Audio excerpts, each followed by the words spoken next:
दोस्तों, मृत्यु एक ऐसा सत्य जिससे कोई बच नहीं सकता।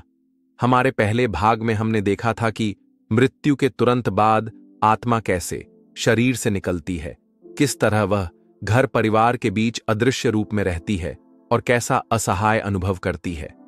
दूसरे भाग में हमने जाना कि क्यों आत्मा 13 दिनों तक अपने घर के इर्द गिर्द रहती है, कैसे 13वीं के संस्कार उसे विदा करते हैं और फिर किस प्रकार वह 7 प्रतीकात्मक कदम उठाकर यमलोक की ओर बढ़ती है। अब इस तीसरे भाग में हम आत्मा की उस यात्रा को जानेंगे जहां वह पहली बार अपने असली परीक्षण का सामना करती है। यही वह पड़ाव है जहां आत्मा को मिलती है वैतरणी नदी और यमलोक के 21 द्वारों की रहस्यमयी परीक्षा। वैतरणी नदी का रहस्य गरुड़ पुराण में वर्णन है कि आत्मा जब 13वीं के बाद अपने घर से विदा होती है तो उसकी अगली बड़ी परीक्षा होती है वैतरणी नदी को पार करना। अब सवाल है, वैतरणी क्या है? शास्त्र कहते हैं कि यह कोई साधारण नदी नहीं, यह आत्मा के कर्मों की नदी है। जिस आत्मा ने जीवन में पुण्य किए हों उसके लिए यह नदी दूध और शहद की तरह मधुर बन जाती है, लेकिन जिसने पाप किए हों उसके लिए यह नदी आग, कीचड़ और खून से भरी दिखाई देती है। सोचिए, आत्मा के सामने एक विशाल नदी फैली हुई है। नदी के पानी से दुर्गंध उठ रही है, उसमें जहरीले जीव जंतु, मगरमच्छ और सांप भरे पड़े हैं। पापी आत्माओं के लिए यह दृश्य भय से कांपा देता है, लेकिन पुण्यात्मा के लिए यही नदी निर्मल और शांत होती है। कहा जाता है कि धर्मात्मा आत्मा जब वैतरणी में कदम रखती है तो गाय उसके साथ होती है और उसके सींग पकड़कर आत्मा आराम से नदी पार कर जाती है। इसी कारण से भारतीय परंपरा में गाय को दान देने और गौ सेवा करने का इतना महत्व है। कहा जाता है कि जिसने जीवन में एक भी गाय का दान किया हो उसके लिए वैतरणी नदी पार करना आसान हो जाता है। अब आप समझ सकते हैं, गौ सेवा सिर्फ धार्मिक कर्म नहीं बल्कि आत्मा की अगली यात्रा का सहारा है। आत्मा का अनुभव वैतरणी में, जब आत्मा वैतरणी में उतरती है तो उसे अपने हर कर्म का असर महसूस होता है। जिसने झूठ बोला हो, धोखा दिया हो, किसी का हक छीना हो तो नदी का कीचड़ उसे जकड़ लेता है। आत्मा बार बार निकलने की कोशिश करती है, लेकिन उसके अपने पाप उसे खींचकर नीचे दबा देते हैं। और जिसने दया, करुणा, सेवा और दान किया हो उसके लिए यह नदी एक साफ झील की तरह प्रतीत होती है। ऐसी आत्मा नदी को पार करते समय किसी डर या तकलीफ को महसूस नहीं करती। यह दृश्य हमें बताता है कि मृत्यु के बाद कोई न्यायालय या पुलिस नहीं, बल्कि हमारे अपने कर्म ही हमारे लिए मार्ग बनाते हैं। कर्म ही हमारे मित्र हैं और वही हमारे शत्रु भी। यमलोक का प्रवेश और 21 द्वार वैतरणी पार करने के बाद आत्मा पहुंचती है यमलोक के प्रवेश द्वार पर। गरुड़ पुराण में वर्णन है कि यमलोक तक पहुंचने के लिए आत्मा को 21 द्वारों से गुजरना होता है। हर द्वार एक परीक्षा है। हर द्वार आत्मा के जीवन के अलग अलग कर्मों का हिसाब लेता है। यह 21 द्वार प्रतीकात्मक भी हैं। यह आत्मा की 21 बड़ी कमजोरियों, 21 बड़े पापों या 21 आवश्यक गुणों की परीक्षा माने जाते हैं। आइए विस्तार से जानते हैं। पहला द्वार, सत्य की परीक्षा। आत्मा से पहला प्रश्न पूछा जाता है, क्या तुमने जीवन भर सत्य का साथ दिया या अपने स्वार्थ, भय और लोभ के कारण झूठ बोला? सत्य एक दीपक की तरह है जो आत्मा के आगे का मार्ग रोशन करता है।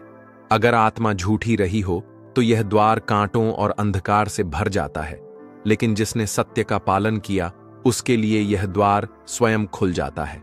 दूसरा द्वार, दया और करुणा। यहां आत्मा से पूछा जाता है, क्या तुमने दीन दुखियों पर दया दिखाई? क्या तुमने पशु पक्षियों, गरीबों और असहायों की पीड़ा समझी या केवल अपने स्वार्थ में डूबे रहे?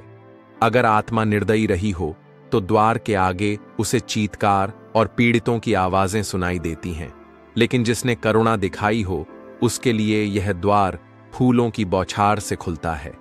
तीसरा द्वार, अहंकार का त्याग। यहां आत्मा से प्रश्न होता है, क्या तुम्हारा जीवन अहंकार से भरा रहा? क्या तुमने दूसरों को नीचा दिखाकर स्वयं को ऊंचा माना? अहंकार से भारी आत्मा इस द्वार से गुजर नहीं पाती, पर जिसने विनम्रता को अपनाया उसके लिए यह द्वार सहज खुल जाता है। चौथा द्वार, पराई संपत्ति का सम्मान, किसी और का धन, किसी और की वस्तु। क्या तुमने कभी छल, चोरी या कपट से लिया? अगर लिया तो यह द्वार लोहे की जंजीरों से बंद मिलता है। आत्मा अपने ही कर्मों की बेड़ियों में जकड़ी महसूस करती है, लेकिन जिसने ईमानदारी अपनाई उसके लिए यह द्वार सहज खुल जाता है। पांचवां द्वार, मदिरा और नशा। क्या तुमने अपने जीवन में नशे का सहारा लिया? क्या तुमने अपने विवेक को मदिरा और व्यसन में डुबो दिया? पापी आत्मा को यहां आग और धुएं से गुजरना पड़ता है, पर जिसने संयम रखा उसके लिए यह द्वार शीतल पवन से खुल जाता है। छठा द्वार, काम और वासना की परीक्षा। यहां आत्मा से पूछा जाता है, क्या तुम्हारे जीवन में काम वासना ने तुम्हें अंधा बना दिया? क्या तुमने संबंधों का अपमान किया? अगर हां, तो यह द्वार अग्नि से भरा मिलता है, लेकिन जिसने प्रेम को पवित्र रखा उसके लिए यह द्वार प्रकाश से खुलता है। सातवां द्वार, क्रोध का नियंत्रण। क्या तुम क्रोध में आकर दूसरों को चोट पहुंचाते रहे? क्या तुम्हारे शब्द और कर्म किसी के लिए शूल बने? क्रोधी आत्मा यहां आग की आंधियों से जूझती है, पर जिसने धैर्य सीखा उसके लिए यह द्वार शीतलता से खुलता है।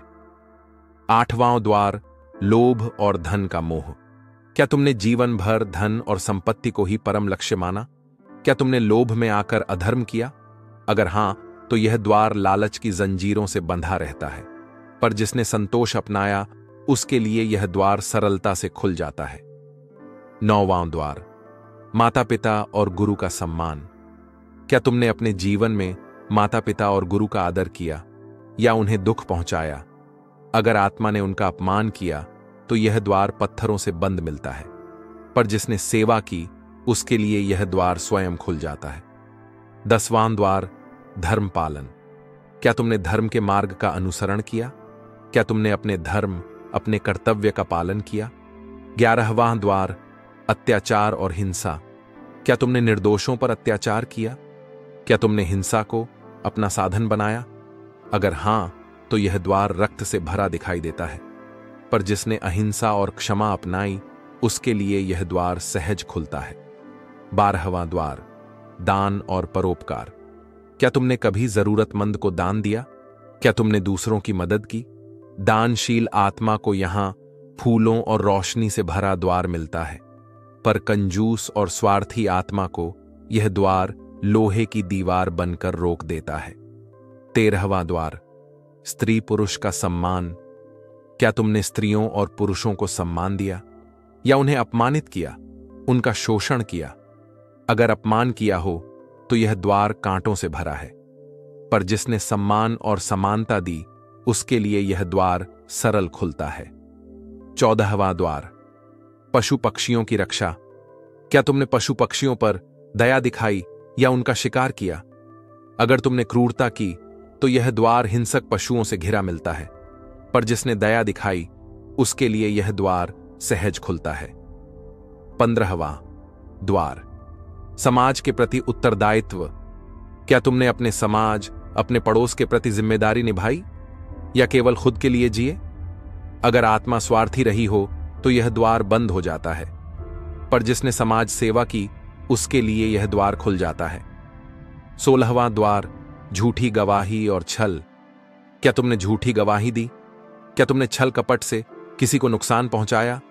अगर हां, तो यह द्वार सांपों से भरा दिखाई देता है, पर जिसने ईमानदारी रखी उसके लिए यह द्वार सहज खुलता है। 17वां द्वार, अत्यधिक कामना। क्या तुमने जीवन भर अपनी इच्छाओं को नियंत्रित किया या अनगिनत कामनाओं के पीछे भागते रहे? 18वां द्वार, ईर्ष्या और द्वेष। क्या तुमने दूसरों की खुशी देखकर ईर्ष्या की? क्या तुमने दूसरों के दुख में आनंद लिया? 19वां द्वार, भक्ति और श्रद्धा। क्या तुमने ईश्वर में श्रद्धा रखी? क्या तुमने प्रार्थना, ध्यान और सत्संग से आत्मा को पवित्र किया?